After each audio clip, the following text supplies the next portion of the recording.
माझी पिल्लू पिल्लू तिने मला 500 रुपये दिले तर बाजाराला.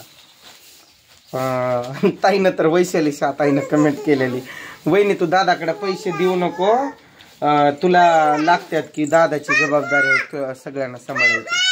तर 500 रुपयात आपण मोठं सामान आणलाय. 500 रुपयात ना अजून उरलेत 100 200 रुपये. 200 रुपये उरल्याला पण तिला द्यायचंय. लाज आहे का बोलायला थोबाड तोंडे तुला? हा त्रिशा पलीकड सर का? अगं तिनं पॅन्ट नाही घालायला, पलीकड सरकव तिला. पॅन्ट घाल तिला तो वरती, तो तिथं पॅन्ट टॉप करायचं नाही. बरं थांब. हा सर आता येऊ शकते त्रिशा तू.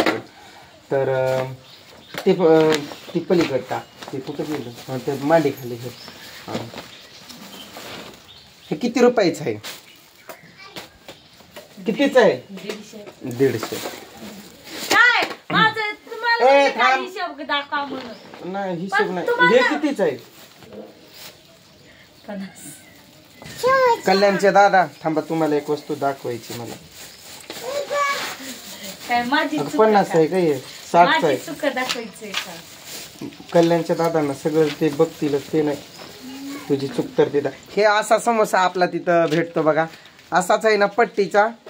लय भारी दादा, याची पण टेस्ट तिथं जसा लागतोय ना तसाच लागतो, पण याची अजून थोडी जास्त टेस्ट येत असेल तिथल्यापेक्षा. हे 200चं झालं, हे दोन्ही मिळून बरोबर. हे 200 आणि मासे कसं किलो होते का बाय? विचार बरं जरा तुझ्या त्या भाऊजीला. ते वेगळं का? आणि हे काय? हे कंपोस्ट ते आणले बाबा साधे पिधी. तो आर्यन काय मला जगू देत नव्हता, त्याला हे पण आणलं बालमित्र. पाड्याचं लई ना त्याला. मग आर्यनला आणलं तर रोहनला पण आणलं. म्हणाला आता तो पण भांडणं करेल म्हणून त्याला पण असला एक बालमित्राचा. तो तिथं खाली आलाय बालमित्राचा. तर इकडं मटकी आणले बघ, ते ठेवून आतमध्ये. आपण हे पेन आणल्या दोघांना 2-2 होत्याला म्हणलं 4 पेन आणल्या. हे पट्टीचं असलं एकालाच भेटलंय, एकाच राहिलं. आता ते पुढच्या बाजारी आणायचं. शेंगदाणा 1 किलो. तिथं झालं किती? 300 हे 400. हा 400. आता ते पुढचं हिशोब बघ तू मांडी खाली ठेवलाय ते 150. 550 तर इथंच झाले का? आणि तुझं आता फोडू काय दात पाडू काय तुझे 10-12 मधला भाजीपाला तर वेगळाच आहे अजून. तू जशी सामान काढती ना बाहेर तसा माझा हिशोब होतोय. मग 17 बाऱ्या मी 500 रुपये दिले. मी 500 रुपये दिले. मला लागत नाहीत काय पैसे. कशाला लागते तुला? सगळं तर जे मागायली ते तर आणून पोच होतंय. कुलूप आणला तुझ्या तोंडाला लावायला. हा हिच्या तोंडाला हा कुलूप लावायचंय. माझ्या तोंडाला कल्याणचे दादा हे काय ही म्हणत होतो बघा मी आंबाड्याची भाजी. ही अशी असते आंबाड्याची भाजी, लय भारी लागते. संगीता ताई या आंबाड्याची भाजी खायला. अण्णू ताई पुन्हा अजून अगं लय शोभा ताई. मग काही ताई रागवल्यात की म्हणत होत्या आम्ही सारखंच कमेंट करतोय पण नाव नाही घेत.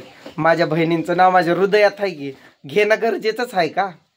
नाही ना. हा आपल्या बहीण भावाचं ना तर एवढं आहे. एवढ्या बहिणी आहेत मला, त्या बहिणीची नाव मी आता असं करणार आहे. मला जेवढ्या लोकांनी सबस्क्राईब केलंय त्यांची नावं पण दिसतात अशी लिहून काढणार आहे आणि सगळ्यांची नावं घेणार आहे. पण एका व्हिडिओत साहजिक नाही, 1-2 व्हिडिओ साहजिक नाही, त्याला 10 व्हिडिओ तरी होतील सगळ्यांची नाव घ्यायची म्हणलं तरी. शेपू पण आणला. ही भाजी कितीला पिंडी असेल आंबाड्याची? 10 रुपयाला 1 पिंडी आणि ती शेपूची 20 रुपयाला 1 पिंडी. भाज्या वरती काढ ना. हा फ्रीज मध्ये ते अशी तोडून व्यवस्थित करून निवडून ठेव. पोरं आली की त्यांना दे खायला, गाठ मारून ठेव की व्यवस्थित. नाही खाल्ला मी खरंच. मला लय भूक लागलेली, माझा हातपाय कापत होते थरा. मी जर बाजारला गेली तर असं खाल्ल्यावर काय म्हणतात लोक तिथं बघणारे नाव ठेवतात. म्हणून मी कधी असा मी एकटा गेलो ना नाही खात. रोहन आर्यन असले संघ तर मी कधी पण खातो. रोहन आर्यन असले की मग आज मला कसं मी इथं सांगूनच गेलतो की मला भूक लय लागल्या. आणि ते पुरणपोळ्या होत्या. हिनं सकाळी पण पुरणपोळ्या बनवल्या. मला काही ते आवडत नाही गोड. बाकी गोड म्हणजे असं जामून वगैरे आवडतो की लय नाही थोडंसं, पण ते पुरणपोळीचं काय माहिती मला आवडतच नाही. एक तर मेन म्हणजे गव्हाचं अन्नच आवडत नाही मला. हा चपाती ठीक आहे कधीतरी. तर सोयाबीन का आणलंय माहितीये का? बापरे, वांगी तर लय महाग. वांगी 150 रुपये 40 रुपये पाव किलो, म्हणजे 160 रुपये किलोने होते. थोडे मोठमोठाले वांगे म्हटलं घ्यावं. 50 म्हणलं त्यांनी. बरं म्हणलं आणि मी घेतोय तर ती बाई तिच्या हातानं असली वांगी टाकायली मध्ये भरीत करण्यासारखी. ए बाई म्हणलं नकोच वांगे, आम्ही एखाद्या वेळेस मध्ये मासे आणू अजून म्हणलं. तुला नाही ग, तुला एकच ही काय म्हणते मला आणलंय. तुला दिल्यावर मला ते दोघं मारून टाकतील. त्याच्याजवळ जुना आहे ना भाऊ जवळ. ऐक तुझे पैसे आपण या पैशाने अगं देतोय की दम तरी काढ की. तुझ्या भाव आपल्या तुझ्याच म्हणतोय भैयाकडे दुसरा आहे ना जुना, तो तुला द्यायला लावतो आणि हे त्यांना दोघांना. मसाले आणले. दोडका कसा पाव होता माहितीये का? बघा दोडका 30 रुपये पाव किलो. लय बाजार म्हणजे महाग होता. पाऊस नाही, पाणी नाही, काम नाही, धंदा नाही. चावीस हरवली माझी तिथं बाजारात. वडापाव जिथं खाल्ला तिथंच राहिलेली चावी. पुन्हा माशावाल्यापाशी गेलो, विचारलं इकडं तिकडं. मोबाईल लाईट पण नव्हती ना इथं गावात आमच्या. आता जोडायला येईल लाईट. मग वडापाव खाल्ला मी. मोबाईल चार्जिंगला लावला होता. मग गेलो तिथं मी, बघतोय चावीच नाही. मग त्या माणसाला म्हणलं मोबाईल राहू दे तुम्ही बघून येतो. माशावाल्याजवळ गेलं, तिथं विचारलं, ते म्हणलं नाही. मग बाजारात असं थोडंसं फिरून आलो आणि दिसला तो वडापावचा. म्हणलं आमन चावी हाय काय रे म्हणलं. भैया चावी दिसले काय? म्हणला होय. मग तो म्हणला माझ्याकडं मी सापडला घेतलं, कारण की नंतर कुणी येईलच विचारत असं. आला बघा अरे कंपास लपव वाजला अगं लपव ना.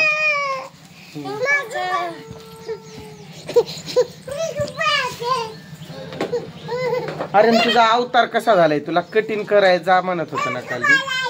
आला तो शाळेत.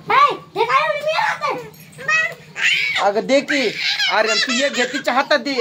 दे ना एक तिच्या हातात दे ना. तू पण शाळेत जाणार आहे? आत्याला हाय कर, आत्याला हाय कर.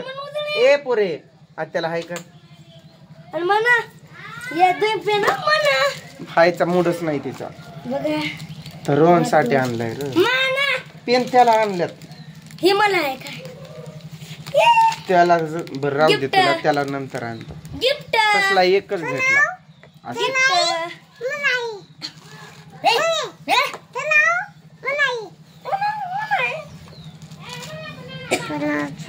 दोन पेन घे घेतल्या असतील तुझ्याकडे तर राहू दे.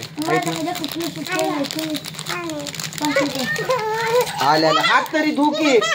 आल्याला बसला काय खायला? तुझ्यासाठीच आणलंय की खायला. खाती ग तू पण. दोन त्याला दे. ए सोड ग. अगं दे की इकडं. भाऊला दे. तू असला जुना याला दे त्रिशाला. कोणता असला? मला तिला जुना दे. अगं दे इकडं. हा तुला काय कर तिला गोड एक सोड. हे सोड फाडशील ग. बायाला असं नाही रे बाळ्या. त्याला एक दे जुना तुझ्या जवळचा आणि तू नवा घे असा. पेन तुझ्या जवळ असत्याला पहिल्या. त्याला नाही, त्याला दाखवू नको.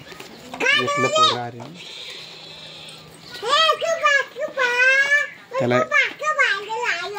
तुला पण एक पेन आणली बस. काय हाय तुझ्याकडे असतील तर त्याला दे. हाय का? असेल तर द्या त्याला. ह्या माझ्या बाईला आणलंय मी. अगं दे की त्याच आहे. राहू दे थोड्या वेळाने देईल. थोड्या वेळ असं दे की थोडं खुश होईल. अगं खा की ते. अगं कसारा काढ कसं ठेवलंय. कपडे काढ. हे काय घराचा अवतार करून टाकला. उगाच कालवा. तुझे पैसे उरलेले देऊ काय मग? द्या. देईल रटा आता तू राग आणला तर.